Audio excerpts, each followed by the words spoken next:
might endure for all eternity. Thus would our people's wandering, our suffering, finally end, and prosperity visit us once more. And all it would require was the sacrifice of a single child. A small price to pay, or so they believed. Another victim of man's blind reliance on the Mother Crystals. So we know the seal's source. How do we break it and restore the flow of time? Do you recall the dome of light on top of the cliffs to the west? Inside lie the ruins of an old temple. It was there that the witch built the Vare, a conduit of sorts that channels her remaining ether into the Surge. But it's been a long time since anyone set foot in the place. And now, there are others who claim it as their own. Then we shall go prepared for a fight. That said, it may be best if one of us stays behind. You think the village could be in danger? We saw the ether flow from Wallius in all directions, but only encountered a single familiar. There will be more. And should even one make its way here, I doubt the walls could hold it back for long. Then I shall stay. The Phoenix will see your people safe, tributary. You have my thanks. Very well. We should depart at once. I fear time may no longer be a luxury we can afford.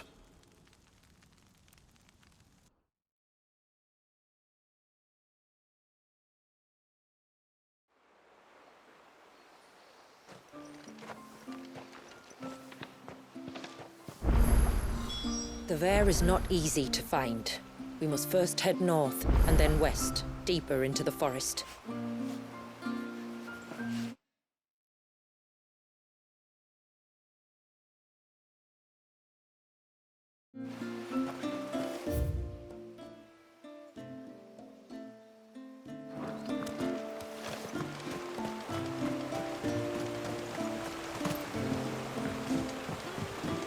My lord, may I speak with you a moment? There is a matter with which I would beg your aid. Of course, what is it? Please, not so loud. Something serious then? Yes, I think we might have company. I was passing by the low gate when I saw a figure moving among the trees up on the cloak. At first, I thought it must have been you or your brother, so I didn't say anything, but the more I think about it, the more certain I am that the figure looked familiar. And you're sure it wasn't one of the other villagers? Positive. I think it was someone from outside the wall who has found his way inside. Of course, it could just be my imagination playing tricks on me.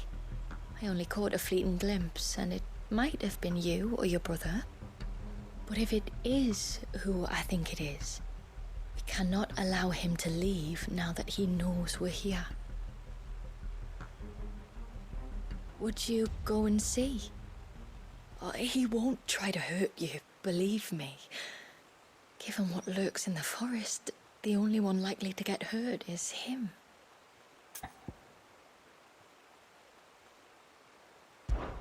Very well.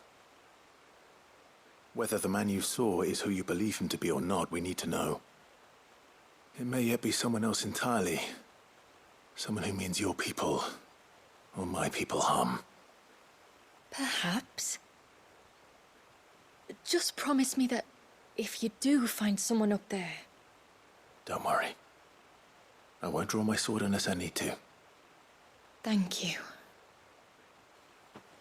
Yamila, this man you saw, might he be the customer you told me of? I fear so. A customer? I'll explain later. Come on.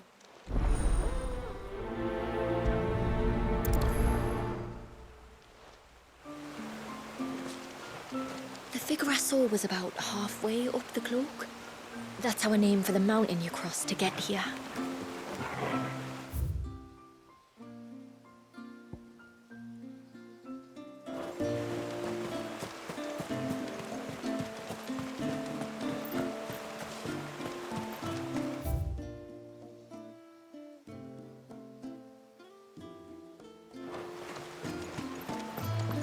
If we pick too many of the flowers, there won't be enough. O ceaseless rill, guide thy bounty.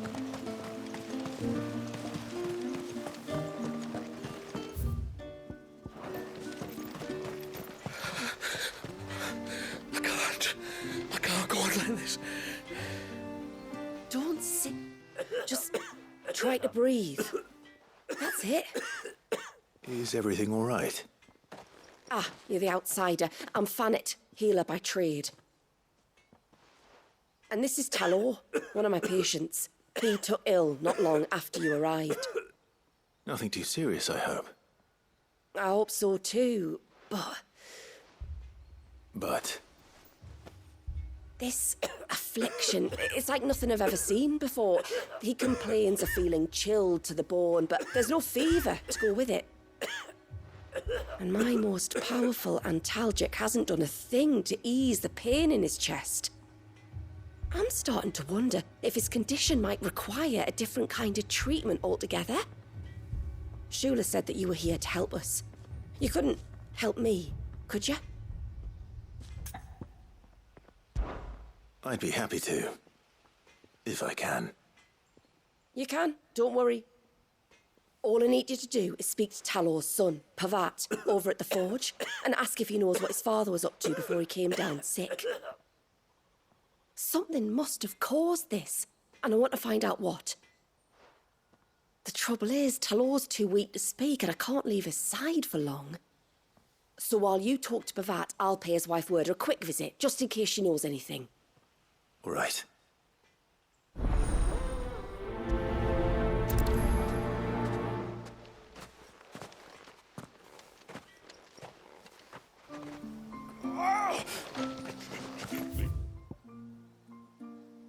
Hey.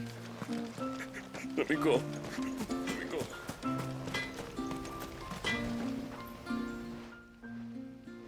Oh, do you need something?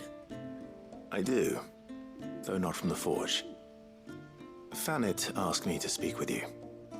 She's looking into the cause of your father's illness and wondered if you could shed any light on the matter. I see. Sorry. She shouldn't have dragged you into this. It's no trouble, really. Tell me, did your father do anything out of the ordinary before he fell ill? Not that I know of. But then I hardly see him. He's always out and about, like. Well, at least he was. Suppose he might have been a bit more fidgety than usual, but apart from that... When you say out and about, where does he usually go? Just round the village. Wanders over to Blazier's place most days. He's a fisher who lives on the other side of the fount. They're old friends. Maybe he knows something I don't. Maybe. I'll go and speak with him.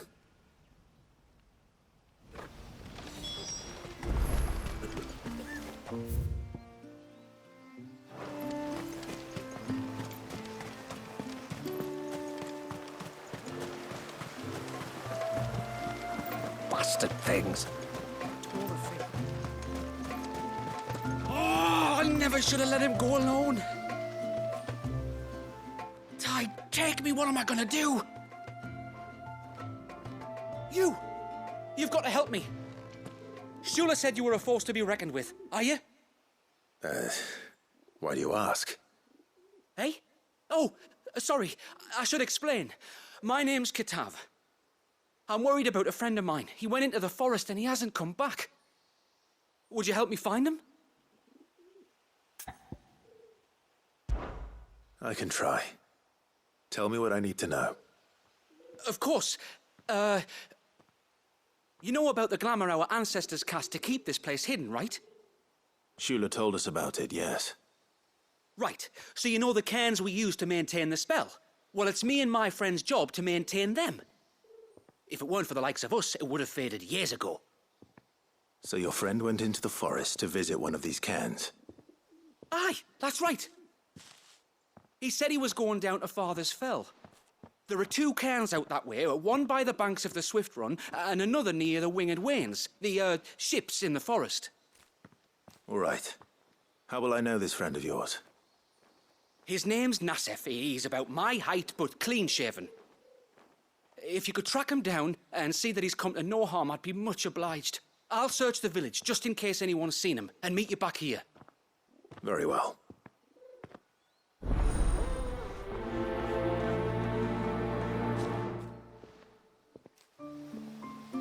One camp by the ships, another by the river. Better get moving.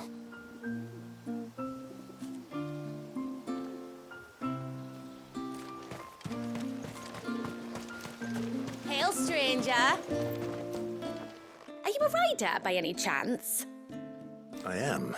What gave me away? Oh, I can smell it on you. The scent of the stables. And not just any stables. Something tells me you've never been one to ride half-starved birds with chine gall and wet beak.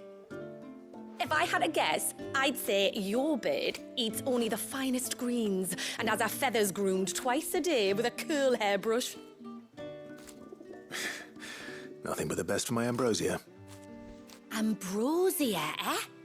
Pretty name. What's she like? Well, she's tall and strong. And her feathers are as white as snow. You're joking. You've got a white chocobo.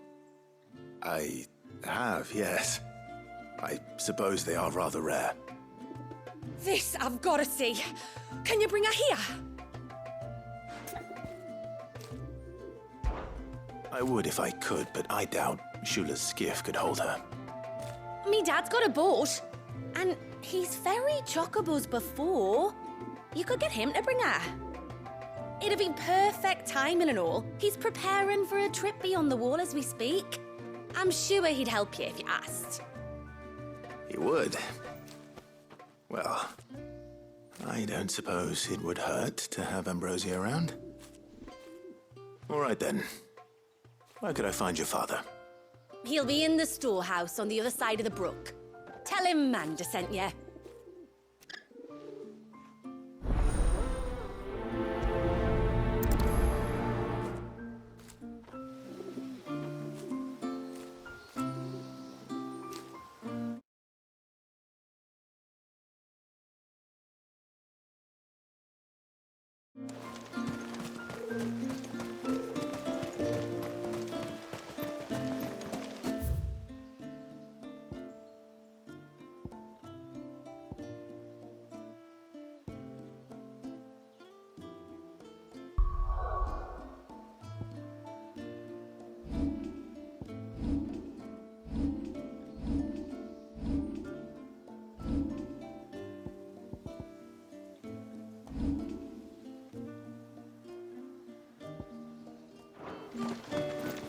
And what are you two?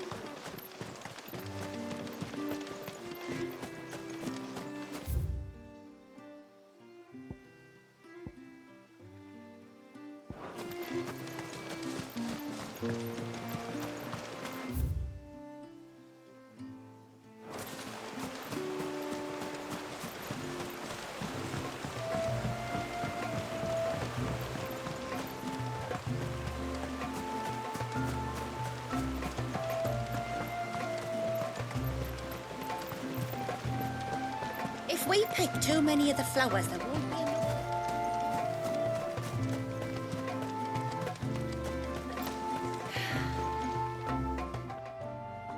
Greetings, stranger. What can I do for you? Your name is Blazir, is it not?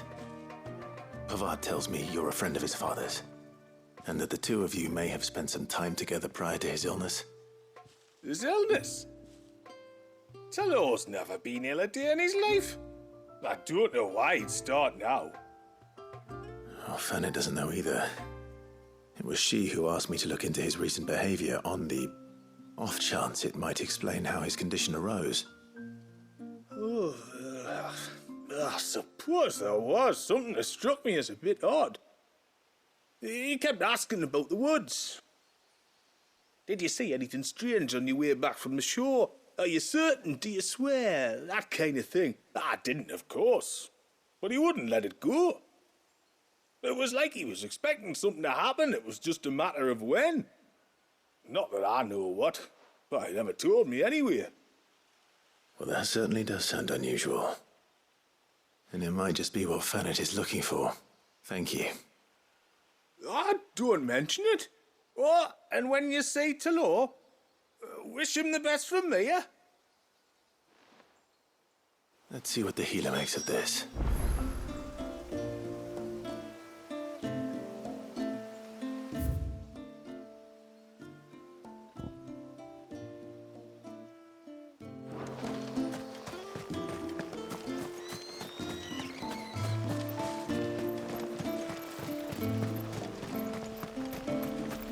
O ceaseless rill, guide thy bounty.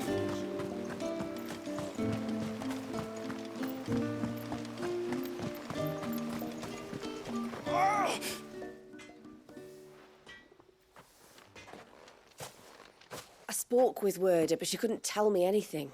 Did you have any better luck? Nothing conclusive. But there was one thing. Blazier, the fisherman, told me that Talor had taken a sudden interest in the forest of late. He kept asking him if he'd seen anything unusual there on his way back from the coast, but never let on what exactly he was expecting him to have seen. The forest between here and the coast. Surely not. But then...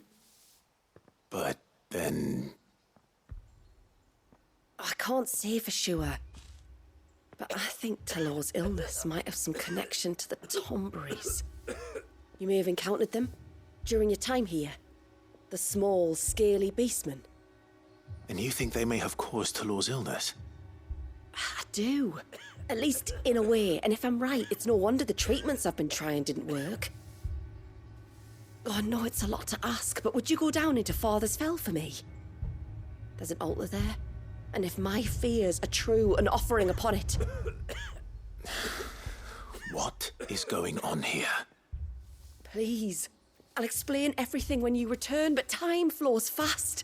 I beg you, make haste for Father's Fell and take the offering from the altar. Talor's life may depend on it. Very well.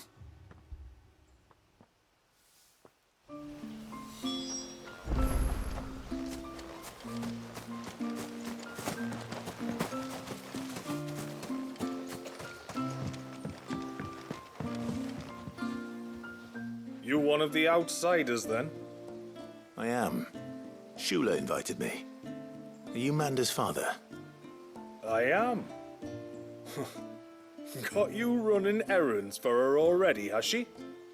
She's asked to see my chocobo, but I'd need your help and your boat to bring her here. Or you could just say no. Honestly, that girl and her birds, she'll be growing feathers soon enough. Well, truth be told, I didn't take the idea seriously at first. But thinking about it, it would make it easier to get around if I had Ambrosia here. Can you help? Well, if you're sure that's what you want. The tributary says we're to treat you lot as we would each other. So, if you need me to ferry your bird over, then that's what I'll do. Still, they don't take the water easily. I'll need you to bring us a mimic gourd or two to keep her calm on the journey over. And, where would I find one of those? Oh, don't ask me. It's been years since I last brought a chocobo across the bay, and I'm told the world's changed a fair bit since then. Where do you usually get your stable supplies from? Well, the man who made Ambrosia's tack lived in Martha's Rest, and if I remember correctly, he traded in chocobo feed too.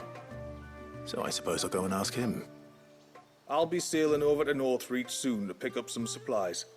While I do that, you collect your bird and your gourd, and then meet me by the shore. Just don't take too long, all right?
bottle.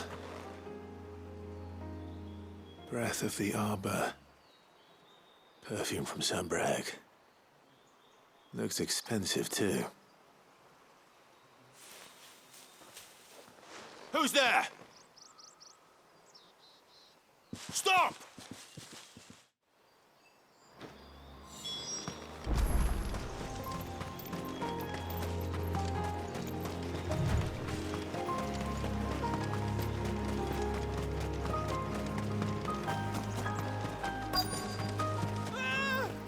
No! No! Hang on! I'm coming!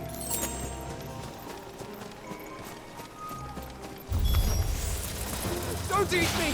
I'll give you gut rot, I swear! Stand back. I'll handle this.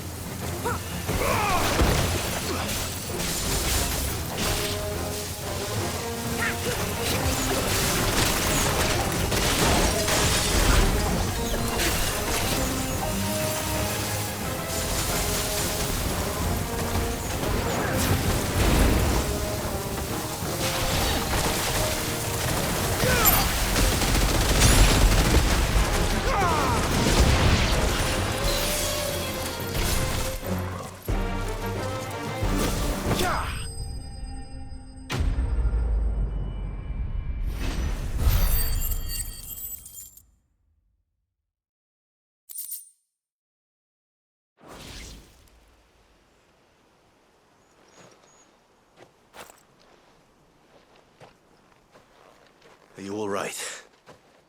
I'm more than all right. I'm saved! Oh, I could kiss you! Maybe you should introduce yourself first. Hervey! I knew it was you. What are you doing here? I came to see you. Oh, my little canary, it's been so long. Thank you for saving him and sparing him. Who is he? Hervey, one of many clients from my employment beyond the wall. One of many clients? We spoke every night of our plans together. Whispered songs of love into each other's ears. And then you upped and vanished without so much as a word.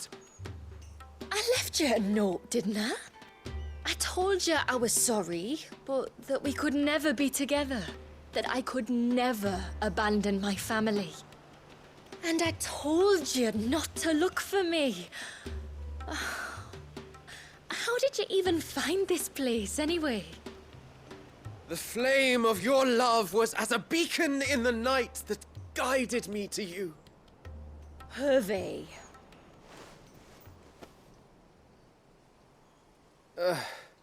I was walking by the coast near Northreach when I saw a lady who looked like you. Eyes like the ocean. Hair like the driven snow. The next moment, she and her companions were jumping in a skiff and sailing out towards the wave.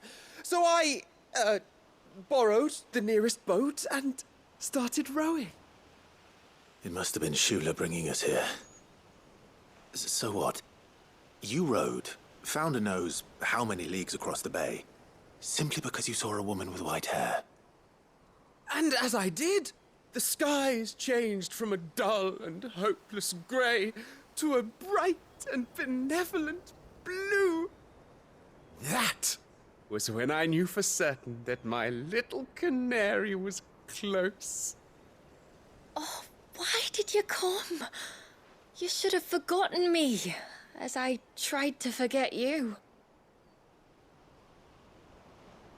I cannot leave my people, Hervey.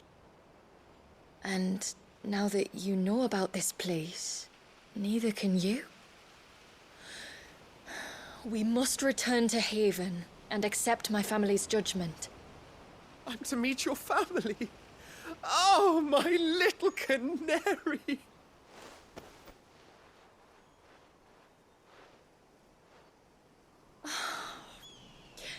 Please, come and see me later. You did as I asked, and you must be rewarded for it.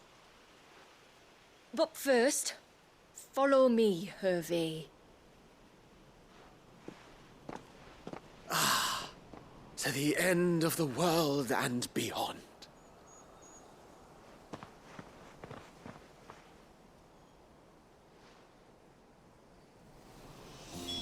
You should never have found this place. How could I be so careless? Don't blame yourself. I doubt anything could have kept that man away.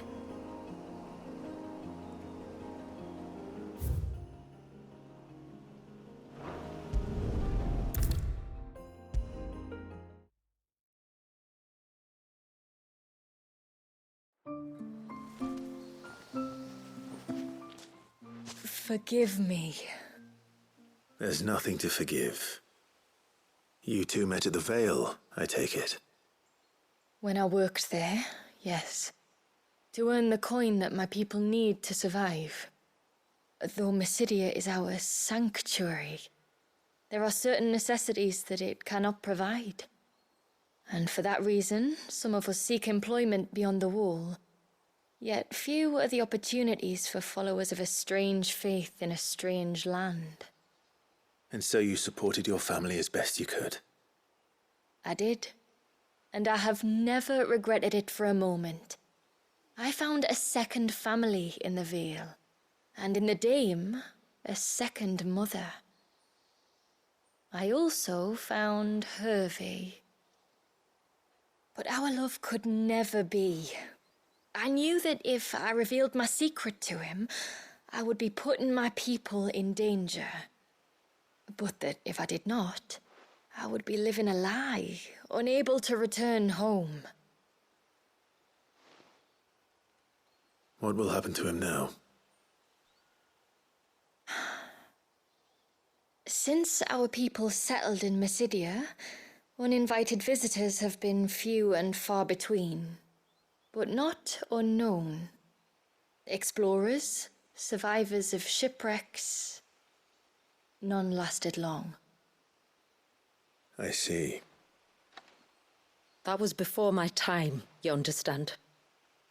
I've never had to make a decision like this before. Ymila, know that I do not blame you for any of this.